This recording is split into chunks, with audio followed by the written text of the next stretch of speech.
Bonsoir, bienvenue à ce Zoom sur la bande dessinée et les jeux vidéo avec Steel Horse, Mathieu Benoît et Patrick Marleau. Bonjour les gars. Salut! Salut! Comment ça va? C'est-tu assez formidable d'être là ce soir? Ben, écoute, il fait tellement beau dehors que j'hésite un peu, mais bon. Arrête, il faut bien préserver la peau blanche des gens. On a toute l'air d'une pinte de lait en ce moment, là. Donc, ça va faire du bien à tout le monde d'être un petit peu à l'intérieur pour une heure pour parler de Rock and Steel. Rock and Steel, donc, de Steel Horse, la bande dessinée parue aux Éditions de l'Homme.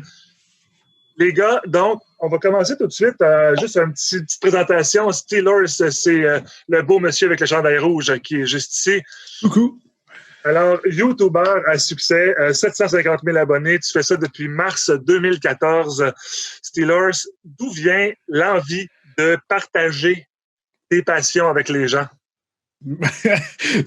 Faudrait demander à ma famille parce que depuis... principalement à ma sœur et ma mère, parce que peu importe ce que je faisais ou les projets, j'ai toujours été une boule d'imagination. Puis peu importe ce que je faisais, c'était tout le temps, je disais tout le temps à ma sœur, viens voir ce que je fais. Je vais toujours partager tout ce que je faisais, même chose à ma mère, à mes parents, dans mon entourage. Donc cette passion-là, comme tu dis, de partager, a toujours, je pense, été en moi. Et par la suite, on vieillit, les temps changent, puis on travaille et tout, puis à un moment donné, peut-être qu'on perd cette espèce de côté-là qu'on a en nous. Puis YouTube a été recherché, en fait, cette passion-là de vouloir partager tout ce qu'il y a... tout ce qui peut m'intéresser, toutes mes passions, parce que je suis vraiment très curieux de nature. Donc, ça a été la plateforme parfaite pour pouvoir continuer ce que j'aimais faire avec mon entourage étant enfant. Patrick Marleau, auteur du livre Rock and Steel, sur Steel Horse, qui est le personnage principal. Pourquoi aller chercher ce gars-là pour devenir la vedette d'une bande dessinée? En fait, je dirais que ça s'est passé plutôt à l'inverse. C'est la maison d'édition qui sont venus me chercher, effectivement. Parce que dans les Éditions de l'Homme, on s'en cache pas, depuis quelques années, publie beaucoup de livres sur ce phénomène-là, des YouTubers, des influenceurs. Et Steel Horse va pouvoir peut-être vous en parler un petit peu plus de cette genèse-là, mais donc Steel Horse, au lieu de sortir un livre plutôt standard, conventionnel d'une bio, c'est lui qui a eu l'idée de faire une bande dessinée. Et les personnes aux Éditions de l'Homme me connaissaient. C'est vrai que j'étais un grand fan de BD. J'ai travaillé longtemps dans le milieu de la bande dessinée. J'ai été impliqué longtemps aussi avec le Festival de BD de Québec. Donc, ceux qui m'ont embarqué dans ce projet fou-là. Ah, c'est un super beau projet. Ils ont embarqué aussi Mathieu Benoît là-dedans. Mathieu, tu as fait, toi, les illustrations pour plusieurs livres, dont Les Explorimaux aux Éditions Héritage. Et tu as réagi comment, toi, quand tu t'es fait approcher pour ce projet-là? J'étais agréablement surpris qu'on ait pensé à moi pour commencer. Puis ensuite, je me suis posé la question, mais c'est qui Steel Horse? Mais ça s'est répondu assez rapidement. Ça a été facile à trouver sur les internets. Puis après ça, quand j'ai vu un peu c'était quoi le projet, j'ai trouvé ça le fun, le ton, puis ce que je pouvais aller chercher comme style de dessin aussi, ça m'a allumé. Donc c'est comme ça que ça s'est passé. C'est super. Vous avez l'air d'apprécier aussi travailler ensemble. On se parlait un petit peu hors d'onde d'avant, puis c'était vraiment très cordial pour des gens qui ont été un peu mis ensemble par une maison d'édition. Comment ça se passe, ça, d'ailleurs?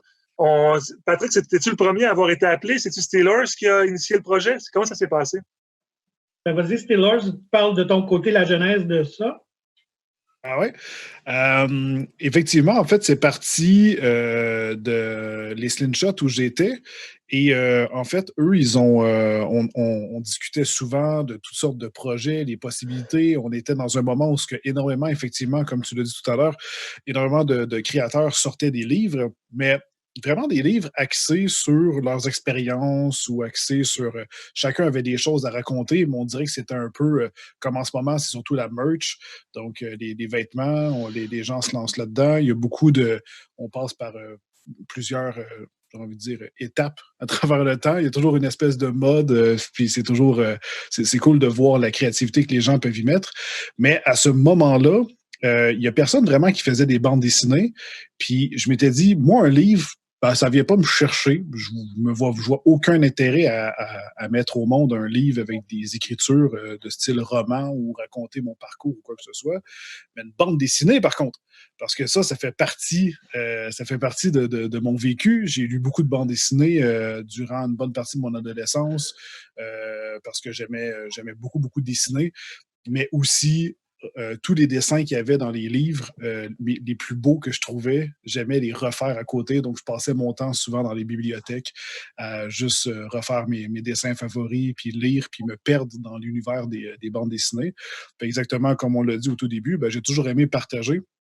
Puis je trouvais que c'était une belle occasion d'amener les gens dans une histoire où je pouvais justement, avec toutes les préférences que j'ai eues, c'est comme d'amener une espèce un ancien moi du passé, puis le mettre dans tout ce que j'ai aimé de ma lecture, puis de mon expérience des bandes dessinées, puis de l'intégrer dans ce projet-là pour ensuite le remettre à ma communauté.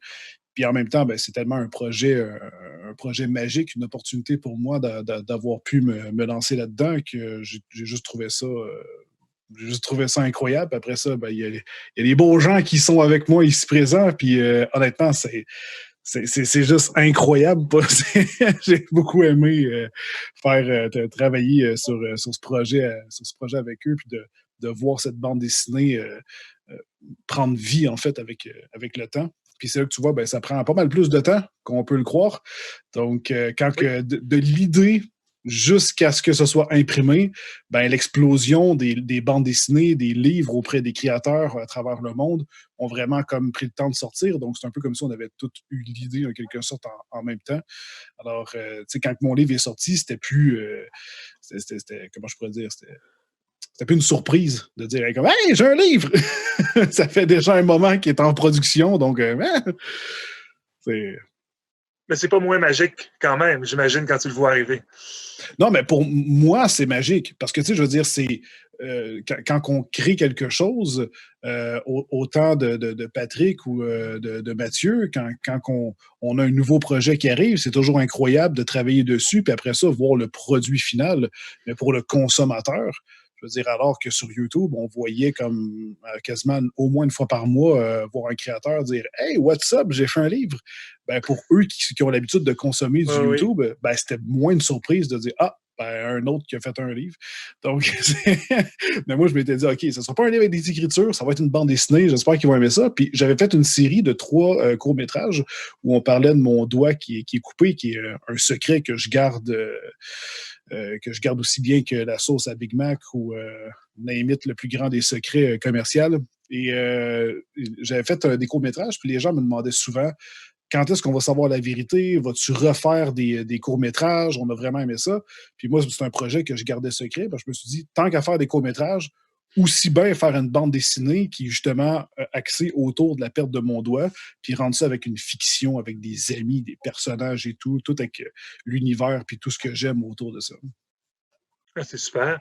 Tu disais que tu gardais le secret pour ton doigt et tout ça. Est-ce qu'on gagne quelque chose si on devine ou il n'y a personne à date sur les milliers de personnes qui ont pu me proposer des choix. Il n'y a personne qui a deviné.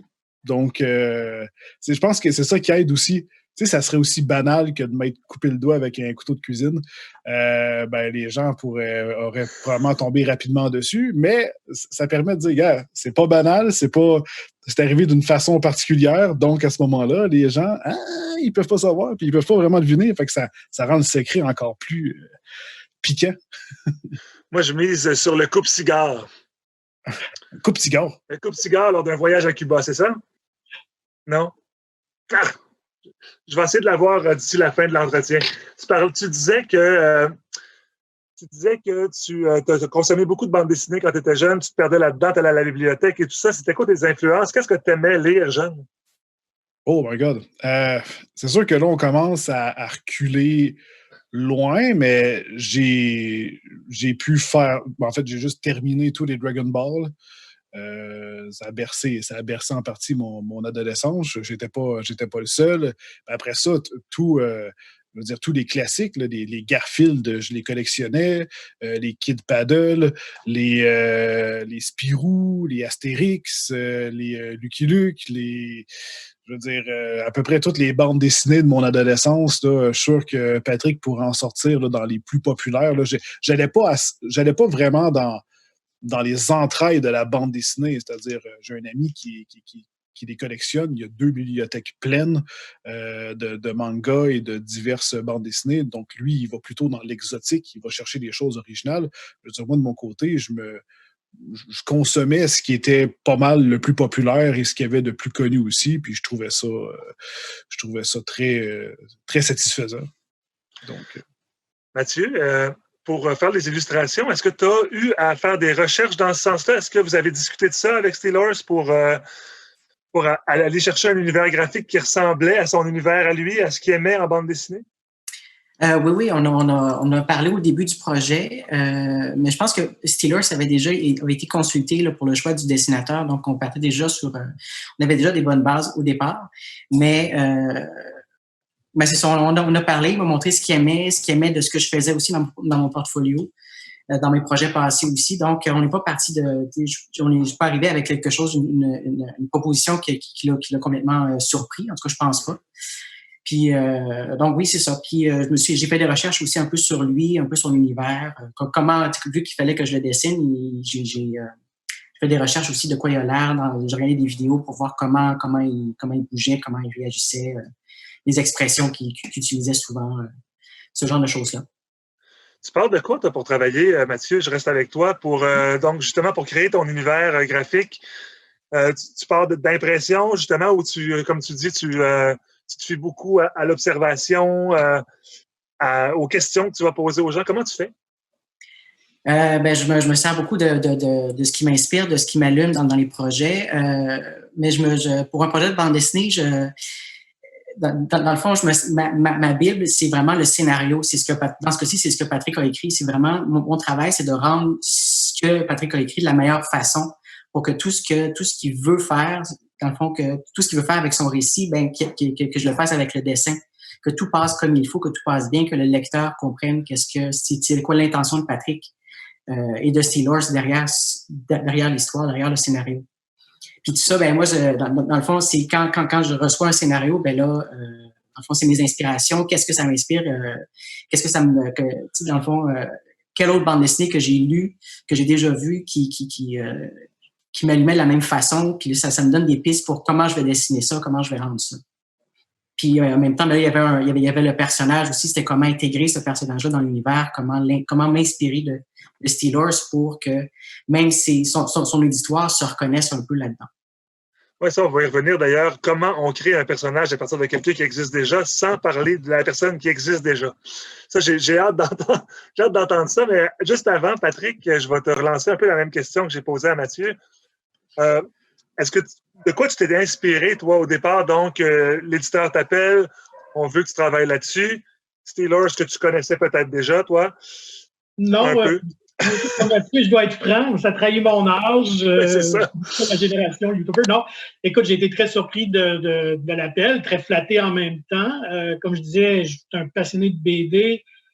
Donc, un jour, j'ai principalement écrit des romans pour ados. Fait que, j'avais toujours derrière la tête le goût de faire une bande dessinée un jour. Fait que j'attendais un peu le bon projet. Puis là, quand on me propose ça, je dis OK, je vais regarder. Fait que je suis allé voir quelques capsules de Steelers, justement. Et une des capsules que j'ai vues, où il créait un jeu vidéo, tout ça, pour s'amuser. Puis j'ai vu une DeLorean, puis j'ai vu des Gremlins.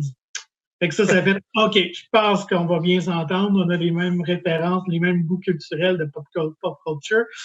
Fait que oui, on a jasé ensemble, justement. Puis, dès le départ, on voyait déjà un univers un peu à South Park, Family Guy, et je dirais surtout Scott Pilgrim aussi. Fait que déjà là, on voyait ce côté-là humoristique, absurde. Fait que, les atomes étaient crochus, vraiment. On était chanceux, on a vraiment développé une bonne chimie, les trois ensemble. Et rapidement, moi, ce que j'ai proposé à Steelers, j'avais quelques contraintes, mais pas tant que ça. Il y avait évidemment le gag, l'histoire de son doigt coupé. Et surtout, il voulait un coloc rock, un cheval, qui ne parle pas, plus un cheval à la Jolly Jumper, quand même intelligent, qui peut communiquer des émotions et tout. Donc ça, c'était un peu le point de départ. Et là, j'ai brodé un synopsis que je vais présenter. Puis je pense que évidemment, ça a plu à Steelers et à la maison d'édition. Puis on a embarqué sur le projet. Patrick, tu baignes dans la bande dessinée. Là, je vais le vieillir un petit peu là, depuis au moins 20 ans. On peut dire ça comme ça. On se connaît depuis longtemps. C'est pour ça que je peux me permettre de le dire. À quel point ça t'a aidé, ça, justement, ton background de libraire en tant qu'auteur? Parce que tu es devenu auteur aujourd'hui, tu n'es plus libraire. Et à quel point ça t'aide, ça, cette connaissance de fond? Ben, énormément, vu que j'ai lu énormément de bandes dessinées. Fait que c'est sûr que j'avais un bon bagage. J'avais déjà des choses que j'aime pas. Donc, c'est sûr, est-ce que je me suis inspiré d'auteurs? Peut-être un peu. Je pense pas consciemment. Des fois, je pense qu'on écrit, c'est beaucoup des choses inconscientes qu'on reproduit. Évidemment, on se fait plaisir. Je pense qu'on fait des clins d'œil aussi aux gens qu'on aime. Donc, oui, je pense que c'est comme toute personne qui pratique un art, de la musique, du théâtre, un comédien. Plus tu baignes là-dedans, plus tu t'en vois, t'en lis, ça t'aide évidemment, je pense, dans la création. En tout cas, moi, j'ai eu beaucoup de plaisir à le faire.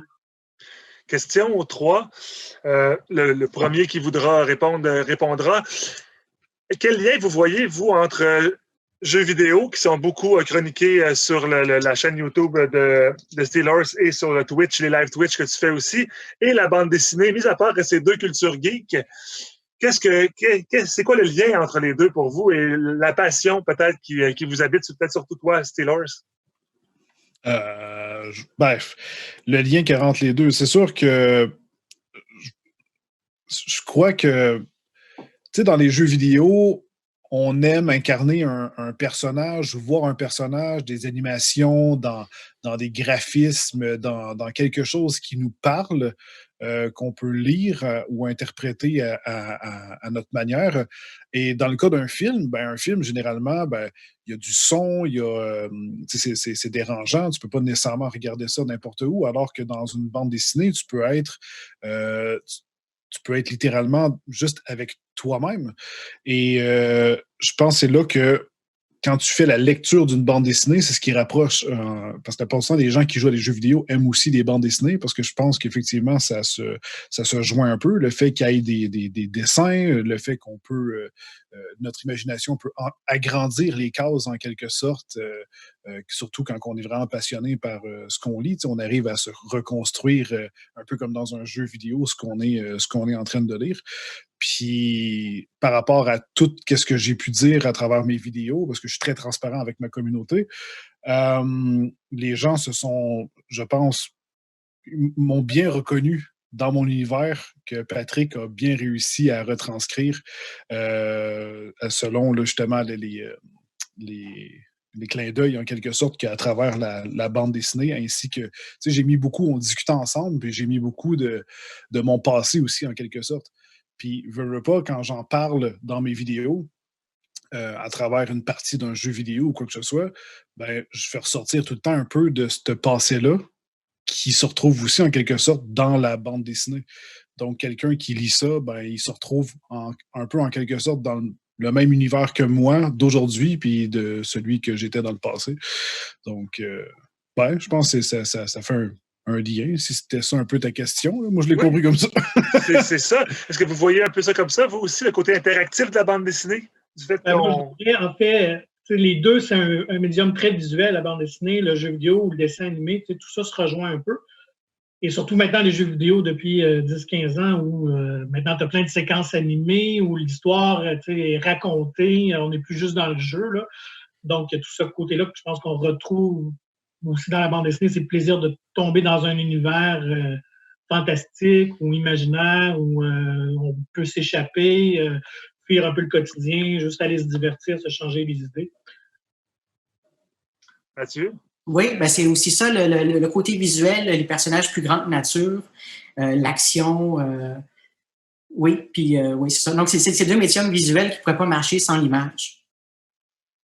C'est surtout l'image, la bande dessinée va rechercher un peu c'est plus facile pour certaines personnes. Tu sais, je veux dire, j'ai toujours été très imaginatif. J'ai toujours. Mais j'ai souffert, même encore aujourd'hui, souffert, c'est un grand mot. Mais je fais de la dyslexie-dysphasie. Fait que pour moi, lire un roman, c'était difficile. Je veux dire, de mon imagination, pendant que je faisais la lecture d'un roman, eh bien, ce que ça avait tendance à faire, c'est qu'après 1 ou 2 pages, je me perdais on dirait qu'un peu comme dans la création de l'univers, puis j'arrivais plus à lire le texte correctement. Donc, c'est pas rare qu'après 10 ou 12 pages, je sais pas, moi, il y a un personnage. Alors, Vincent entre dans la pièce. C'est qui, Vincent? Faut que je revienne en arrière pour aller voir c'était qui. Parce que moi, j'étais perdu dans de la façon qu'il explique dans le livre et tout. Donc, j'ai toujours eu un peu de difficulté, alors que la bande dessinée, il venait peut-être chercher ce côté-là manquant. N'ayant pas besoin de trop me perdre dans mon imagination, la bande dessinée m'offrait cette image-là, en fait. Là, j'avais déjà le visuel, donc je pouvais me concentrer un peu plus sur les textes, sur l'action, sur comment que ça se passait, puis à ce moment-là, rentrer plus facilement dans l'univers. C'est intéressant ce que tu dis, Steelers, puis ça m'amène sur le sujet de la création de l'album comme tel, puis de l'histoire, puis de l'univers qui est tiré de toi. Patrick, qui a travaillé, donc tu as travaillé avec lui, tu as écrit l'histoire, j'imagine, en collaboration avec lui, avec Steelers. Oui. Est-ce que as-tu senti ça, ce côté éclaté-là, ce côté j'ai de la misère à me concentrer, je vais dans tous les sens au moment de la création? En fait, la façon qu'on fonctionnait, c'est que moi, j'écrivais comme une dizaine de pages de scénarios que je lui soumettais, je lui envoyais, puis lui me commentait. Fait que on n'a pas eu tant d'échanges en direct live là, par Facebook, whatever. Non, mais tu l'as dit, on avait des atomes crochus. Ouais, c'est ça. Je veux dire, dès le départ, on a discuté pendant un bon moment. Ouais. Et je veux dire, on se lançait on se lançait justement des idées. Comme ah ouais, moi aussi j'aime ça. Puis ah ouais, puis là, on se posait des questions. Fait qu'on a vu que tout de suite, niveau scénario, ça fonctionnerait bien parce qu'à la minute qu'il me proposait une idée, Patrick, j'étais comme ah wow, j'adore ça, c'est exactement comme ça que j'étais. Donc, tu sais, je peux pas dire qu'on a le même parcours, mais je pense que dans la façon de vivre, peut-être, les clins d'œil ou la bande dessinée, on se rejoint là-dessus. Donc, c'était facile pour lui, une fois qu'il a appris à me connaître et à discuter. Je pense que ça a été assez facile pour Patrick de dire bon, ben, je vais écrire des lignes. Puis à ce moment-là, lui, ça rentrait, mais j'avais l'impression que sans parler, il arrivait à comprendre totalement ce que j'aurais voulu justement mettre en mots dans le cas d'un scénario. Donc, c'est là que c'est le fun quand que ça accroche bien. Tu n'as pas besoin de t'expliquer 52 fois, faire 32 meetings, puis tout ce que tu veux pour que ça fonctionne. Tu as juste besoin de discuter un peu, dire 2-3 mots-clés, puis tout de suite, on dirait qu'il pénètre dans ta tête. Mais en fait, Patrick, c'est un sorcier. C'est ça. Non, mais en fait, on se rejoint. Je pense qu'on est deux personnes très passionnées. Et ça fait que je pense que ça a tout de suite cliqué entre nous. Puis ce qui est drôle, c'est qu'une fois qu'on lit les résultats finaux, en fait, le Steelers de la bande dessinée est vraiment comme un amalgame de Steelers, mais de moi aussi. Il y a beaucoup de moi dans la bande dessinée. C'est ce qui est quand même très drôle. Donc, on a créé une espèce d'entre-deux dans cet univers-là un peu absurde et comique. Puis je dirais, j'inclurais Mathieu là-dedans, peut-être un entre-trois, justement, parce que l'illustrateur d'une bande dessinée va interpréter, lui, le scénario et va mettre un petit peu de lui aussi. Qu'est-ce qu'il y a de toi dans Steelers, dans Rock et Steel? Ben, il y a beaucoup de choses. En fait, moi, je dis tout le temps que, dans le fond, le scénariste écrit l'histoire, mais c'est le dessinateur qui la raconte. Donc, il y a beaucoup plus de choses que même que moi, je pense, qui viennent de moi dans cette bande dessinée-là. Même, il y a beaucoup de monde qui me disent que Steelers, le personnage, me ressemble plus à moi que à Steelers, la personnalité publique. Écoute, ça se pourrait, effectivement, c'est un bon hybride entre les deux, moi je dirais, pour vous voir là, live en ce moment. Mathieu s'adapte beaucoup en termes de dessin. J'ai vu son portfolio, je suis tombé en amour, mais j'ai vu son portfolio qui venait de sa patte. Donc, parce qu'il peut s'adapter, mais son dessin à lui, celui qui était propre à lui, les personnages, la façon qu'il les dessinait, ça m'a accroché. J'ai fait wow, OK, c'est ça que je cherche en termes de dessin, avec peut-être quelques ajustements à gauche et à droite.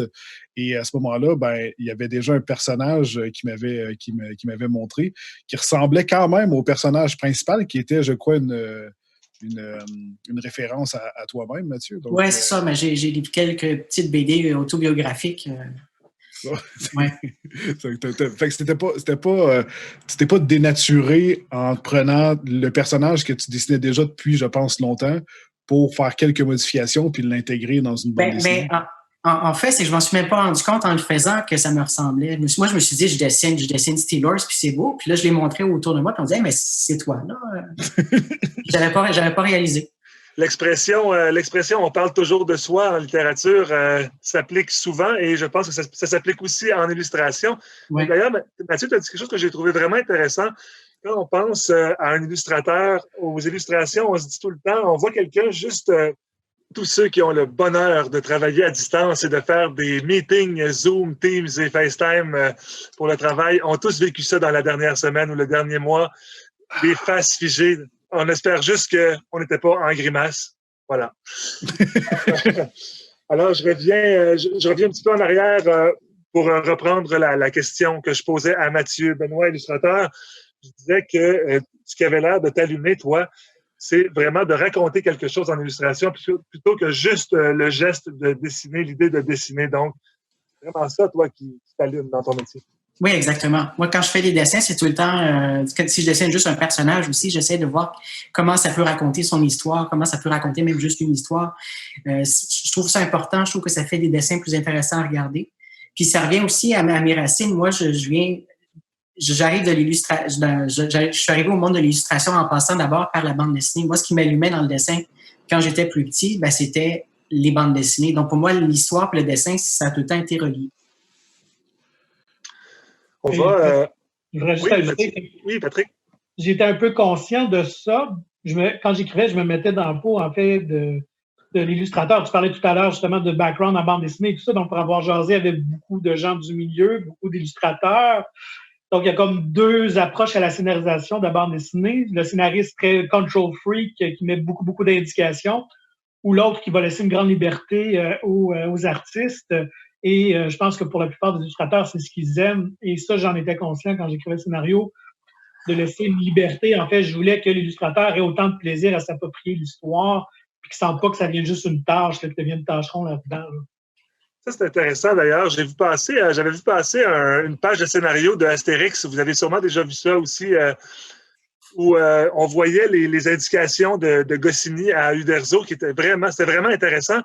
Les gens, je crois, réalisent pas ça quand on lit une bande dessinée, à quel point ça peut être différent d'un à l'autre, d'un auteur à l'autre, ou comment on va donner les indications. Il y en a que c'est vraiment... il y a un chat blanc qui est perché sur la troisième branche d'un arbre gros de tel diamètre. Il y en a d'autres que il y a un animal dans un arbre.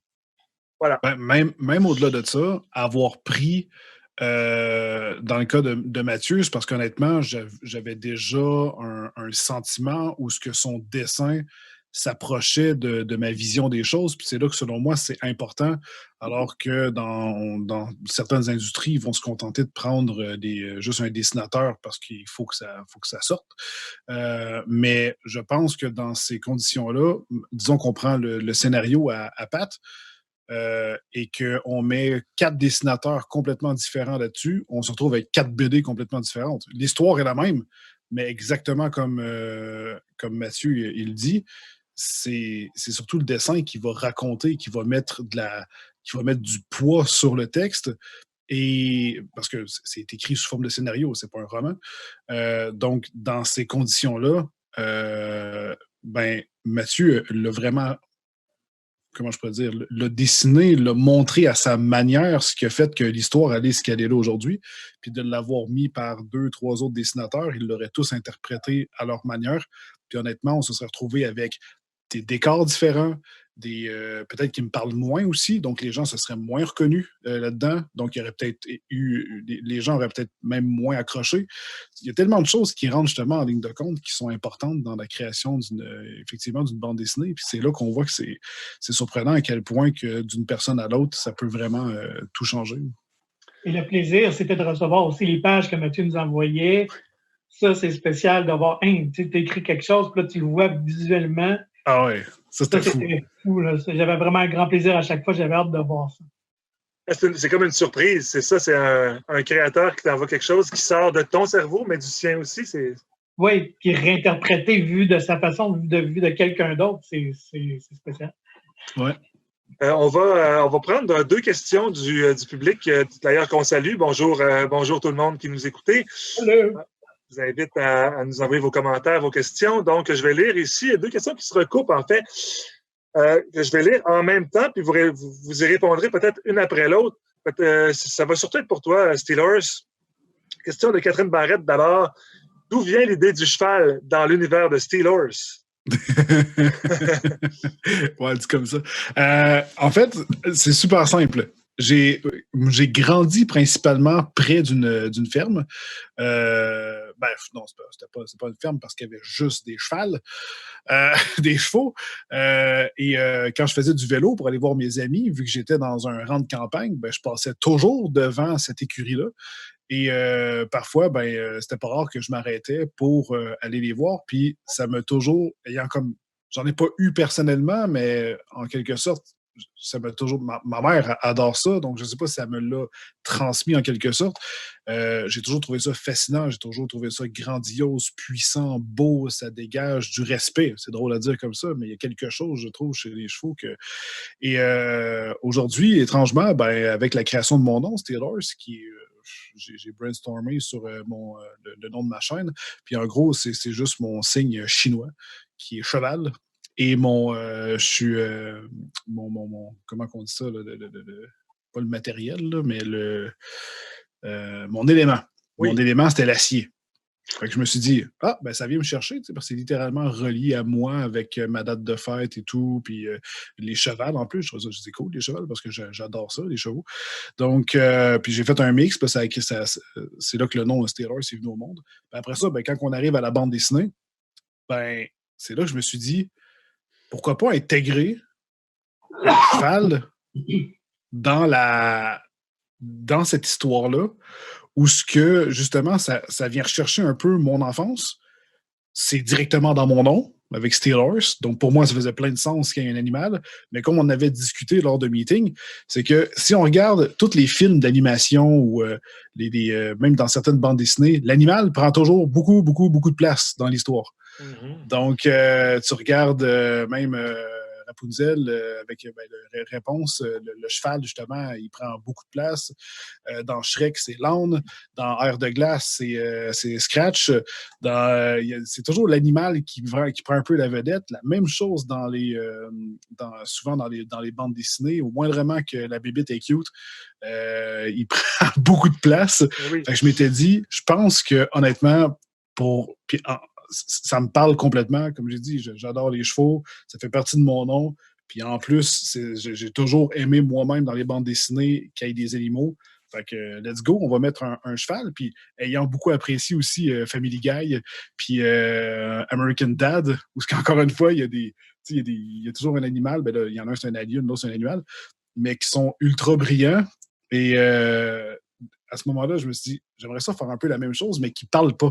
On va jouer sur des expressions un peu comme le cheval dans Réponse, où ce que justement, il peut faire toutes sortes de choses sans parler, mais qu'on le comprend. Limite l'acier, là. Il y a une expression, on a tout compris ce qu'il dit. Je voulais un cheval très expressif. Puis ça a été un défi à Mathieu. Ben oui, c'est ça, je comprends. Effectivement, ça a dû être tout un défi de faire ça. On comprend donc que le cheval prend une grande place dans ta vie, Steelers, avec le nom et tout ça. D'ailleurs, je suis un petit peu déçu que tu ne t'appelles pas Steelers Bilodeau comme vrai nom de baptême. C'est un peu décevant. Il y a une question question d'ailleurs d'un auditeur, une auditrice qui demande ton vrai nom. Est-ce que tu veux répondre à ça? Oui, c'est ça, en live Twitch, des fois, je le dis à quelques reprises. Mon vrai nom, c'est Rock. Et à la base, on en parlait lors de la coupure. T'es pas supposé divulguer le nom au niveau de la bande dessinée, parce que quand on a créé cette bande dessinée-là, les gens ne savaient pas mon vrai nom. Je le gardais secret, for some reason. Et ça sortait pas, puis je m'étais dit, hey, ça va être drôle quand ma bande dessinée va sortir. Personne ne va savoir que mon vrai nom, c'est Rock, mais il va être écrit dans leur face. Puis ça va être le nom du cheval qui, en quelque sorte, je trouvais ça comme rigolo comme situation. L'humain s'appelle Steel. Alors que ça ferait plus de sens que ce soit le cheval qui s'appelle Steel, puis que Rock, celui qui porte un nom d'humain, ben c'est le cheval. Fait que, je trouvais les rôles s'inverser, mais en réalité, c'est la même personne. Donc, mais ça a fini par fuiter, puis à un moment donné, j'ai juste commencé à le dire pendant la production du livre. Donc, mon nom a commencé à se faire savoir de plus en plus. Mais il faut être sur mes live Twitch. J'en parle pas sur YouTube, j'en parle pas. Donc, en soi, il y a énormément de personnes qui ne le savent pas encore, puis je me le fais encore beaucoup demander, même aujourd'hui. Donc, pour beaucoup de personnes, je crois, ils ont encore la bande dessinée devant eux, puis ils voient pas le lien encore, qui ont mon vrai nom. C'est drôle à quel point ça attire les gens de vouloir savoir le nom d'une personne, parce qu'il y a un moment donné, j'avais fait une vidéo sur Minecraft, puis il y en a un qui me fait une joke en me disant il m'appelle Steve. Mais Steve, c'est le nom du personnage de Minecraft. Donc, puis c'est ultra connu, tu sais. Et les gens se sont dit ah! Il s'appelle Steve! Il pensait avoir mis le doigt dessus. Fait que longtemps, on m'a appelé, les gens me disaient je sais, c'est quoi ton vrai nom? C'est Steve. Quoi? Tu sors ça d'où? C'est pas mon vrai nom. Mais ça a parti d'une rumeur, là, puis même encore aujourd'hui, elle court encore. Donc, il y a beaucoup de gens qui croient encore que je m'appelle Steve à cause d'une vieille blague dans une vidéo Minecraft sur YouTube. On va revenir au défi du cheval qui ne parle pas et qui doit être expressif donc pour Mathieu. Ça a été quoi ton entraînement, ton mindset là-dessus? Comment tu as fait pour te pratiquer et arriver à ce résultat-là qui est vraiment réussi? Merci d'abord. Mais le premier défi, ça a été d'apprendre à dessiner un cheval de façon correcte, de façon anatomique, que quand on le regarde, on se dise « Ah oui, ça marche, c'est un cheval pour de vrai ». Donc ça a été le premier défi. Puis après ça a été le deuxième défi, de lui donner une personnalité là, qui soit vraiment expressif et qui soit assez différent des autres chevaux déjà expressifs. Là, on a fait, avec Steel, on a fait des recherches aussi, les différents chevaux de dessins animés qui fonctionnaient, comment que les gens dessinaient. On était tombé aussi sur le cheval dans Bugs Bunny. C'est un cheval très baquet avec des toutes petites jambes, mais ça marchait. L'anatomie était vraiment bizarre, mais on reconnaissait le cheval. Fait que on a compris que on pouvait aller vraiment on peut vraiment déformer beaucoup le cheval. Puis là, à un moment donné, on a essayé plein de choses. Là, en ce moment, on voit plein de croquis préparatoires de recherche où là, on cherchait vraiment le cheval. Puis à un moment donné, on l'a trouvé, là, vraiment par hasard. Là, on est tombé dessus. Le pinch, hein? Juste à un moment donné, je crois que c'est toi qui avais fait un bout de croquis. Je me disais, hey, mais essaye donc telle affaire, un peu plus. Puis oh, j'aime ça, le petit. Ça rajoute un petit quelque chose là, qui change justement des autres. Puis, toi qui décides, Mathieu, j'ai dessiné longtemps. C'est juste que des fois, on passe à autre chose, même si des fois, j'aimerais m'y remettre. Il y a beaucoup de choses dans le dessin qui est difficile à faire. Je serais curieux que tu me dises lesquels, dans ton expérience, qu'est-ce qui est le plus difficile dans le dessin à faire. Je sais que les mains reviennent souvent, les pieds, mais étrangement, chez les animaux, le cheval est extrêmement dur à dessiner, mais même en 3D, c'est pas rare qu'on voit dans des jeux vidéo des chevaux et que c'est tellement pas naturel. Je ne sais pas ce qu'ils ont. Je ne sais pas c'est quoi qui fait que le cheval est difficile. Moi, j'ai beaucoup de misère aussi avec les chats. Faire des chats vraiment... il y a des illustrateurs qui ont vraiment des chats que je trouve vraiment le fun, qui sont qui ont l'air vrais, même si ça ne ressemble pas vraiment des chats, on sent que c'est des chats. Il y a comme quelque chose qui marche puis que j'arrive pas à faire fonctionner dans mon dessin. Fait que peut-être que dans une prochaine BD avec un chat colocataire, là, ça va me forcer à trouver un chat. Mais, la commande est passée. Ouais. Mais c'est très chaque dessinateur, illustrateur ont aussi leur spécialité. Il y en a que c'est littéralement les landscapes, donc de faire des villes, de faire alors que tu vas leur demander de faire un personnage. Ils sont capables par son dessinateur, mais ce ne sera pas nécessairement leur tasse de thé. Donc, j'ai déjà vu dans le monde de la bande dessinée voir 1, 2 ou 3 illustrateurs se rassembler. Un qui fait que les décors, un qui s'occupe de faire les personnages, puis un autre qui peut s'occuper, par exemple, soit un peu plus de l'esthétique, ou c'est plus rare à 3, là, mais à 2, j'ai souvent vu, il fait toutes les planches de fond, puis l'autre, il met des personnages par-dessus. C'est plus le modèle américain ou japonais, ça. Okay. Le modèle studio. Patrick, je me suis posé la question à la lecture du livre et tout ça. D'où c'est que ça vient, cet univers-là? Tu disais tantôt que, il y a beaucoup de toi là-dedans, il y a beaucoup de Patrick Marleau dans Steelers, le personnage de bande dessinée. Comment tu as placé, ou comment vous avez placé ensemble? J'ai l'impression que ça vient beaucoup de toi, tu m'arrêteras si je me trompe, là, mais avec les personnages, satellites et tout ça, comment c'est venu, à part le cheval qui vient clairement de Steelers, les autres? Ben, Comment écoute, c'est arrivé? ouais, ben, tu me connais un peu, Mathieu, fait que tu as sûrement vu mon amour pour le cinéma Oui, dans la BD, donc j'ai mis beaucoup de clins d'œil. Écoute, je me suis fait un gros fun, je me suis fait plaisir. Fait que j'ai mis beaucoup de références à des choses que j'aime, à des films.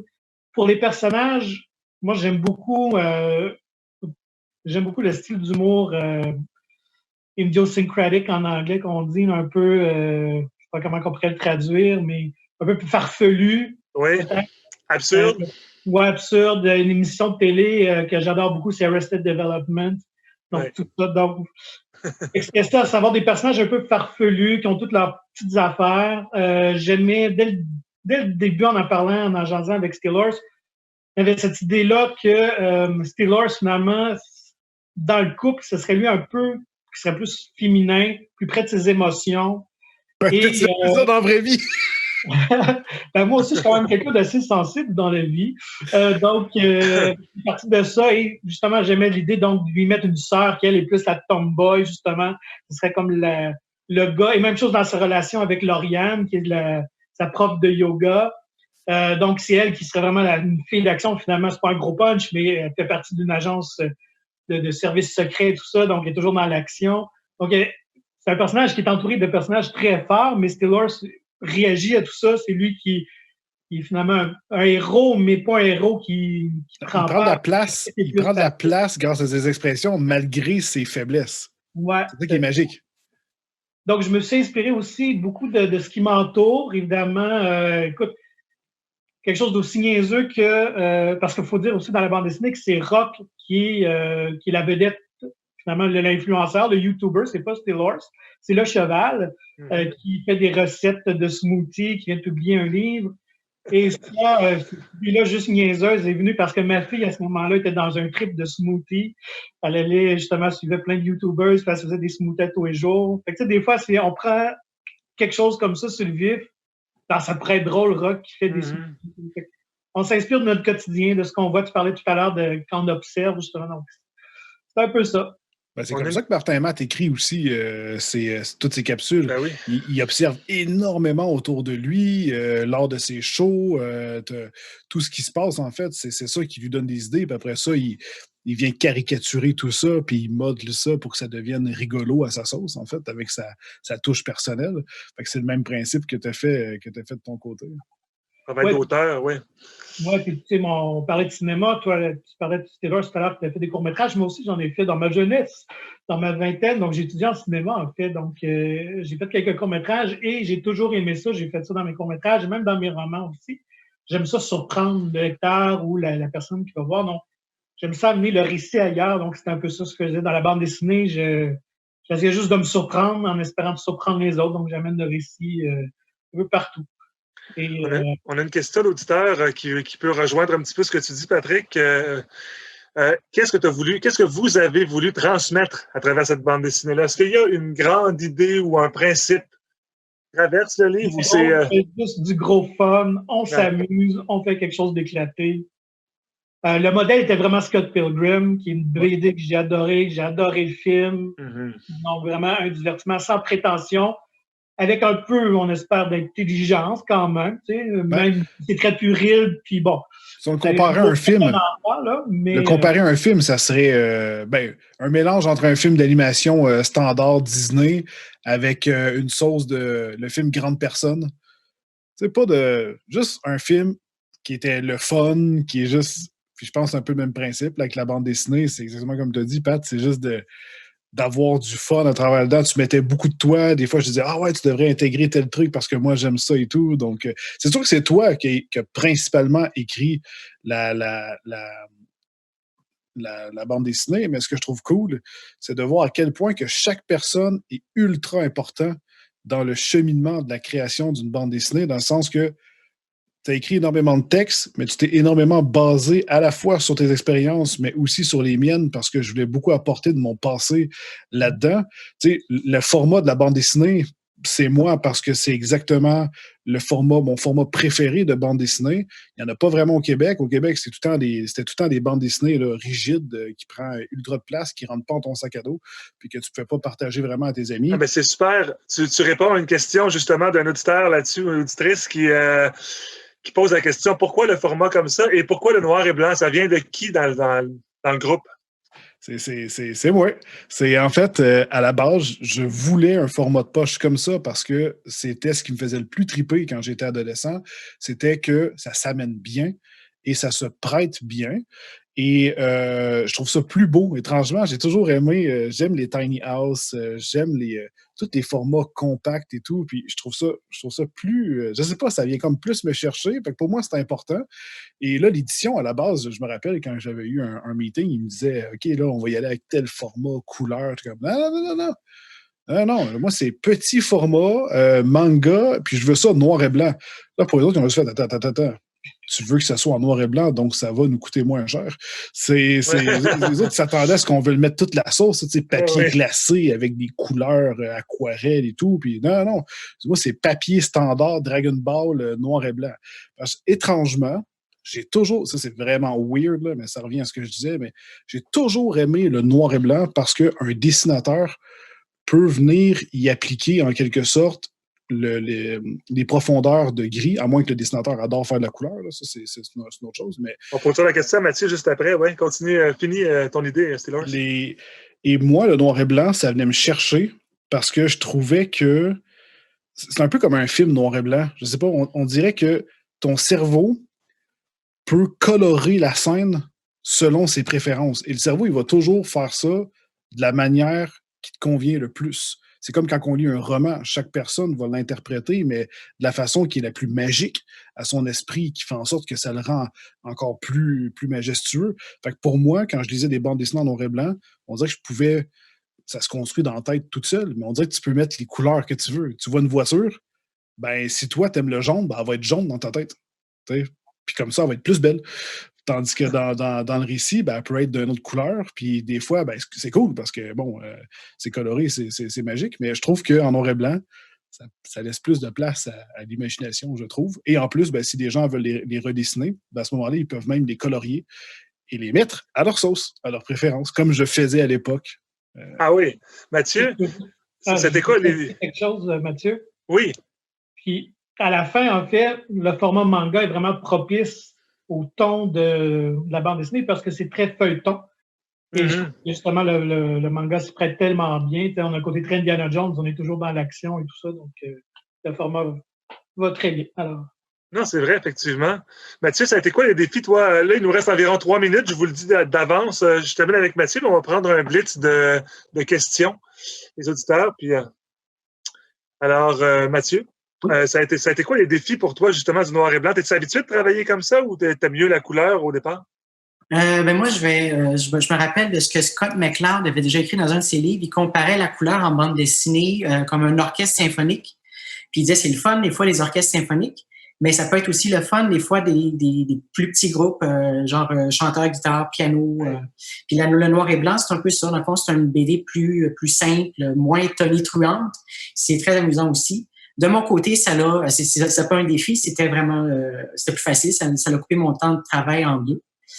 Puis le vrai défi, ça a été de faire les 162 pages de bande dessinée dans le temps qui m'a été donné. Combien de temps? Pardon? Combien de temps en total pour le projet là, de l'appel initial, en fait, Steelers, de l'idée initiale jusqu'à la sortie de l'album en librairie? 1 an et demi peut-être, je dirais. En tout cas, moi, j'ai eu 3 mois pour scénariser 162 pages. Et Mathieu, toi, tu as eu combien de temps pour illustrer? J'ai eu 6 mois pour dessiner. Oh, c'est court quand même pour le nombre de pages. J'avais pas le temps de niaiser. Non, il ne chômait pas.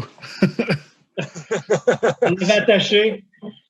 Ah non, je comprends, non, mais c'est ça, je pense que juste pour donner une idée aux gens qui n'ont pas idée du temps que ça prend habituellement, ça peut prendre le double de ça pour une bande dessinée beaucoup moins grande. Donc, les formats manga, comme tu expliquais tout à l'heure en studio, les formats manga qui sont capables d'en sortir à toutes les, je veux dire, quelques mois pour vraiment garder la série, puis qu'après même pas 1 an et demi, 2 ans, tu es déjà rendu à quasiment 100 tomes.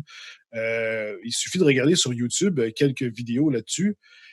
Quand on parle d'une équipe, là, c'est pas une petite équipe. Là. Ça produit, mais pas rien qu'un peu. Dans une journée, tu en sors une couple de pages parce qu'ils sont toute une gang sur le projet.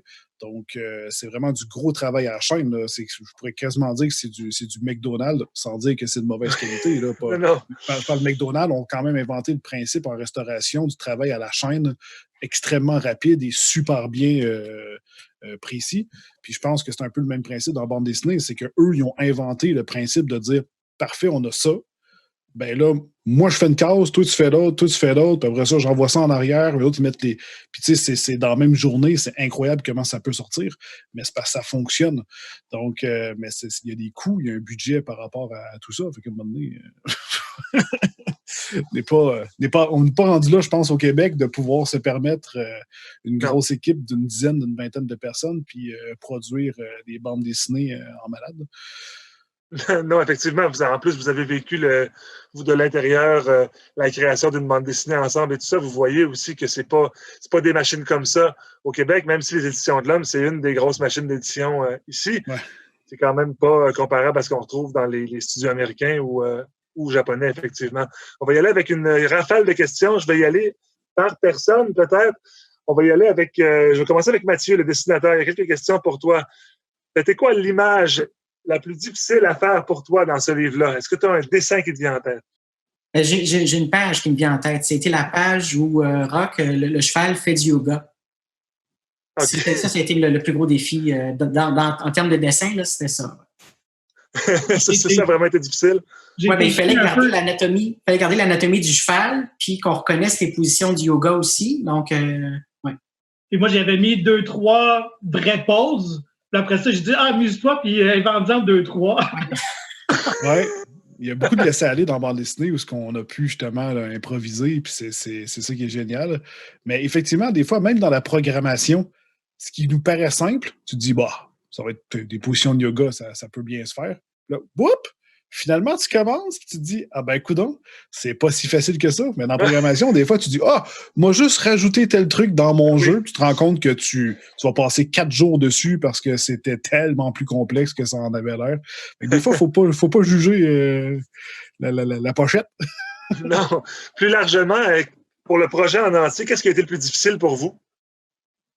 En général? Est-ce qu'il y a eu un défi particulier ou ça a vraiment glissé, comme vous semblez le dire? Honnêtement, je redoutais le temps de scénarisation, 3 mois, 160 pages. C'est pas beaucoup. C'était ma première bande dessinée en plus, là, donc, mais ça a tellement coulé de source, j'ai été agréablement surpris. Fait que non, vraiment, j'ai pas eu d'embûche, pas eu de problème d'inspiration, de création, tout coulé. Des questions sur les ventes d'albums et tout ça. Je pense que ce qu'on peut dire en général, c'est que vous en avez vendu des centaines de milliers. C'est correct? On peut dire ça comme ça? Oui. Pas des centaines de milliers. Des milliers. Oui. Mais, j'en avais vendu au-dessus de 100 000. Yes! Ça va bien. Mais juste pour aligner la conversation là-dessus, sachant qu'un best-seller au Québec, c'est 1500 exemplaires, donc vous êtes un best-seller, on peut le dire comme ça. Oui. Ah ouais. Dire sans gêne, on peut être fier. C'est une belle fierté, ça c'est cool. Ça. Ben oui, effectivement. Est-ce qu'il va y avoir un tome 2? J'aimerais. Oui, on aimerait ça. On est dans l'attente.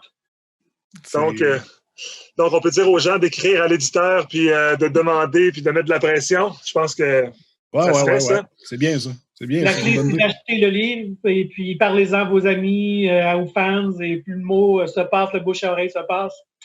Donnez-le en cadeau. Oui, ça encourage aussi 100% local. Ça, c'est quand même oui, cool. Certainement. Au-delà de ça, il y a des gens là, qui l'ont lu, ma bande dessinée, parce qu'elle a été partagée dans des articles jeunesse et tout, puis qu'ils ne me connaissaient pas nécessairement. Ils ne partageaient pas en tant que youtubeur, parce que c'était ça aussi mon but. Je voulais pas que ce soit partagé comme un livre de youtubeur, mais juste carrément une nouvelle bande dessinée. Et ce livre-là a été il y a beaucoup de personnes qui l'ont lu qui ne me connaissent pas, puis honnêtement, on n'a que des bons retours. Les gens le trouvent. Les seuls mauvais commentaires qu'on a eus, c'est qu'il se lit trop vite. Ce qui est peut-être une bonne chose, ça veut dire que ça a passé vite. Et moi, je trouve ça bien. Ça se lit bien. C'est autant pour les plus jeunes que les plus grands. Tout le monde s'y retrouve comme un Disney. On va se laisser avec la dernière question que je vais lire des auditeurs. Êtes-vous fiers de vous autres? Yes. Oui. De nous autres et des autres. En fait, moi, mes partenaires, c'est au-delà de mes attentes. Moi, de mon côté, j'ai un accro avec moi-même parce que je suis fier du parcours que j'ai eu sur YouTube puis de faire en sorte qu'aujourd'hui, j'en suis à me dire « Hey, j'ai une bande dessinée qui parle de mon doigt puis en quelque sorte, qui est en vente partout au Québec puis même rendu en Europe. » Moi, ça me fait halluciner puis même encore aujourd'hui, j'en viens pas. Mais lors de la création du livre, j'ai pas été assez présent. Et je trouve ça un peu malheureux. J'aurais aimé ça être plus près des boys quand ils étaient là. Puis j'étais pas dans une belle période de ma vie. Donc ça a pas été. Le timing n'avait pas été top. Fait que de ce côté-là, c'est pas une fierté à 100% que je peux avoir parce que j'aurais aimé ça. Mais le livre en soi et le parcours que j'ai eu pour en arriver jusque-là, oui. Mais c'est. Ben déjà, être la vedette d'une bande dessinée, c'est quelque chose. Moi, je te félicite pour ça, pour ton parcours aussi. D'ailleurs, j'invite les gens à aller te voir sur YouTube, Steelhorse, et sur tes live Twitch aussi que tu fais 2 fois par semaine. C'est ça? Hein? Yes! Et pour les 2 autres, un gros merci. Mathieu Benoît, un gros merci. On invite les gens à aller voir les albums en librairie, les Explorimo aux éditions Héritage, et cet album-là, évidemment, Rock et Steel, La Menace Blast aux éditions de l'Homme, par Rick Marleau, c'est un plaisir aussi. Franchement, c'est super agréable. T'avais pas un portfolio, Mathieu, que les gens peuvent aller voir tes beaux dessins? Oui. T'as-tu mon site web, mathieu-benoit.net. Allez-y, effectivement. Je pense qu'on peut le voir en ce moment à l'écran. Et moi, j'invite donc les gens à aller trouver l'album en librairie, effectivement, vous suivre et réclamer le tome 2, à aller mettre de la pression aux éditions de l'Homme. Je dirais que c'est moi qui vous envoie, c'est parfait. Donc, merci beaucoup à vous 3. Ça a été un plaisir vraiment d'animer cette table ronde-là. C'était super, franchement. Merci, Mathieu. Merci beaucoup. Je remercie les partenaires du festival. Oui, puis je vous invite tout le monde donc à participer au festival qui commence vendredi, le Festival de la bande dessinée de Montréal. Vous pouvez trouver l'horaire sur le site fbdm-mcaf.ca ou sur la page Facebook, donc Festival BD de Montréal. Voilà, un gros merci, puis on se retrouve pour une autre fois. Yes! Bye bye. Bye!